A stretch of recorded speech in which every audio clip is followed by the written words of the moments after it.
और उस राजा को 7 पुत्रियां थी जो ब्याहने लायक जवान हो चली थी।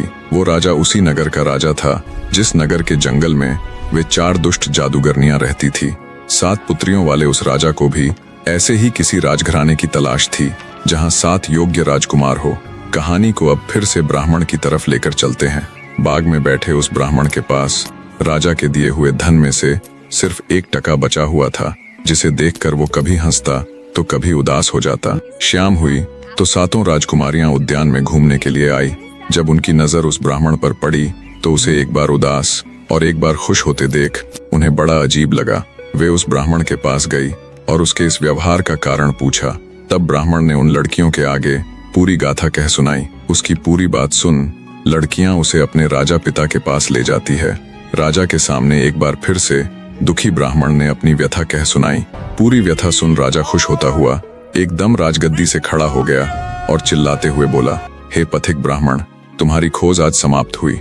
राजा की बात सुन ब्राह्मण के मुख से कोई शब्द तो नहीं निकला, पर उसके चेहरे पर सुकून के भाव आ जाते हैं। आगे राजा कहता है, भगवान ने तुम्हें बिल्कुल सही जगह पर लाकर ठहराया है। मेरी भी 7 विवाह योग्य कन्याएं हैं जिन्हें तुम देख ही चुके हो। मुझे भी अपनी बेटियों के लिए ऐसे ही राजसी घराने की तलाश थी। ये सुन ब्राह्मण को बहुत खुशी हुई, जैसे कई दिनों से उसके सिर पर रखा हुआ अथाह भार एकदम से उतर गया हो। राजा ने खुश होते हुए उसे काफी धन आदि दिया और अपने एक योग्य हरकारे को अपनी 7 पुत्रियों के विवाह प्रस्ताव के साथ उस ब्राह्मण के साथ विदा कर दिया। लंबे सफर के पश्चात ब्राह्मण और हरकारा राज्य पहुंच जाते हैं।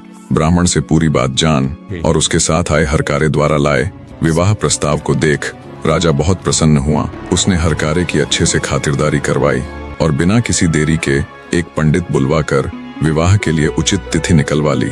राजा ने उस विवाह प्रस्ताव के जवाब में एक पत्र लिखा कि फलां दिन वे अपने 7 पुत्रों के साथ बारात लेकर आएंगे। राजा ने हरकारे को वो जवाबी संदेश पत्र देकर उसे सम्मान के साथ विदा कर दिया। राजा खुश था कि उसके सभी पुत्रों का विवाह पक्का हो गया